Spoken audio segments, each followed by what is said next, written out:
आप देख रहे हैं स्वरोच दर्पण न्यूज। बलिया से सहायक ब्यूरो चीफ सदानंद शर्मा की खास रिपोर्ट। गंगा बहुउद्देशीय सभागार बलिया में सेवा इंडिया द्वारा ज्योतिबा फूले, डॉक्टर भीमराव अंबेडकर जयंती एवं बीपी मंडल साहब के स्मृति दिवस पर विचार गोष्ठी का आयोजन किया गया, जिसमें सबसे पहले इनके चित्र पर माल्यार्पण किया गया।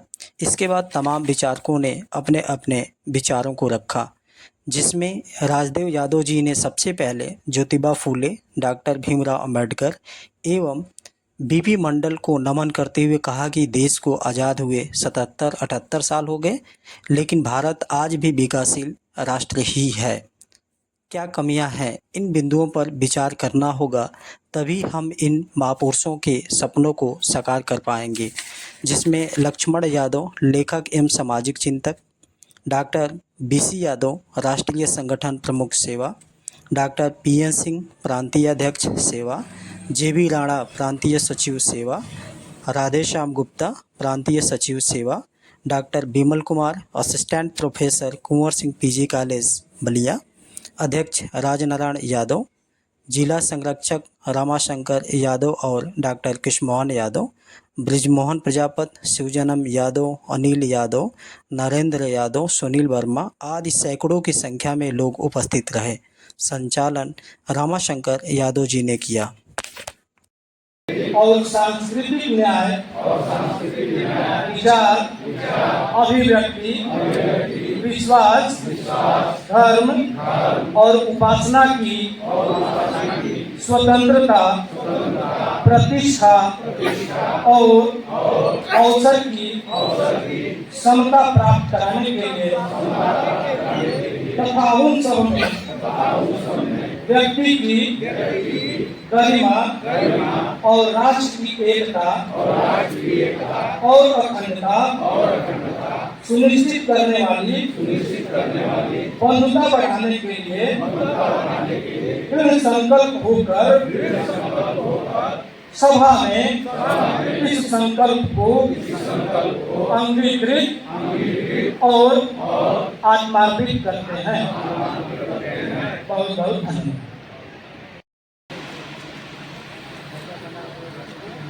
ज्योतिबा फूले साहब की जन्म जयंती 11 अप्रैल और भारत के संविधान के शिल्पकार डॉक्टर भीमराव अंबेडकर साहब की जन्म जयंती 14 अप्रैल। इसी बीच में 13 अप्रैल को जिन्होंने मंडल कमीशन के माध्यम से पिछड़े वर्ग की आस और उम्मीद जगाई, संविधान से जोड़ते हुए जिन्होंने भारत के कोने कोने में जा करके पिछड़े वर्ग को चिन्हित किया, जिसमें 3745 जातियों को संकलित किया है। ऐसे माननीय बीपी मंडल साहब इन महापुरुषों के श्री चरणों में श्रद्धासुमन अर्पित करते हुए आज के इस आयोजन, इस गोष्ठी के अध्यक्ष और हम सबके बड़े भाई, राष्ट्रीय संगठन सचिव और सलाहकार परिषद के सलाहकार, इसी बलिया की माटी से विद्वता के क्षेत्र में भी अनमोल है। आप रेडियो कलाकार भी आए हैं, शिक्षक भी आए हैं, मेरे साथ के ही नियुक्त आप रहे हैं, अवकाश प्राप्त कर चुके हैं। बड़े भाई आदरणीय राजनारायण यादव जी को छू रही है, जो इस देश में कुछ पाने से वंचित रह गया है, उनकी आवाज बंद करके पूरे भारत वर्ष में आप आवाज को बुलंद करने वाले ऐसे डॉक्टर लक्ष्मण यादव जी का मैं चाहूंगा कि आप लोग जोरदार स्वागत करिए। और शब्दों के रूप में मैं और क्या कहूँ, कहने का बहुत समय नहीं है। ये अवसर आपको सेवा ने प्रदान किया है। सेवा को सजोने वाले राष्ट्रीय अध्यक्ष डॉक्टर गोविंद सिंह जी, जो आज आपके बीच में नहीं आए हैं, कुछ अस्वस्थता के कारण ऑपरेशन हुआ है। जिला कार्यकारिणी में जो हमारा साथ दे रहे हैं, कदम से कदम मिला के चल रहे हैं और कंधे से कंधा मिला के चल रहे हैं, पूरे जिला कार्यकारिणी का, ब्लॉक कार्यकारिणियों का, एक सदस्य का, जिनको हम लोग बुला रहे हैं, चाहे हम जिस भी संगठन से हो, जिस रूप में हो, एक समग्रता है, एक पुष्पाहार के रूप में, एक संकलित रूप में यहाँ बैठे हुए हैं। आप सबका भी हार्दिक स्वागत, अभिनंदन करते हैं। साथियों, ज्यादा नहीं मुझे बात करनी है, केवल कुछ जिज्ञासा है मैं शिक्षक जरूर हूँ, लेकिन विद्यार्थी बनने का काम करता हूँ। मेरी जिज्ञासा है, भारत आजाद हुए 77 साल, गलत नहीं है, 77 साल हुए, अभी भारत मेरे हिसाब से अभी सही दिशा में नहीं, क्योंकि जब मैं विद्यार्थी था तो भारत एक विकासशील देश बताया गया, पढ़ाया गया।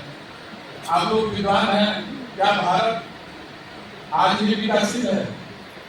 आखिर अगर विकासशील है तो विकसित क्यों नहीं बन पा रहा है? क्या कारण है? सिस्टम में कहाँ खामियां हैं?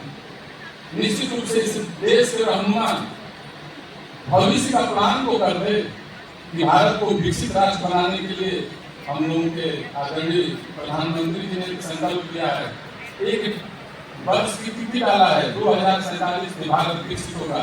मैं आगाह करना चाहूंगा, अगर आप लोग ऐसे सोए रहेंगे तो बाजा बजाना तो दूर, ऐसे अनाउंस हो जाएगा कि भारत विकसित हो गया और आप वहीं के वहीं छूट जाएंगे। जैसे ट्रेन चली जाती है और आप स्टेशन पे छूट जाते हैं। तो साथियों, सेवा के माध्यम से मेरा ये सवाल है, इस देश को किस प्लान पे, किस लक्ष्य के लिए, किस तरीके से काम करना चाहिए? हमारे बीच विद्वान है, ये सवाल उनके लिए मैं छोड़ता हूँ। आप सबका बहुत बहुत स्वागत, अभिनंदन करता हूँ। मेरे साथ आवाज दीजिएगा, जय सेवा जय मंडल, जय संविधान जय भारत। धन्यवाद। धन्यवाद सर।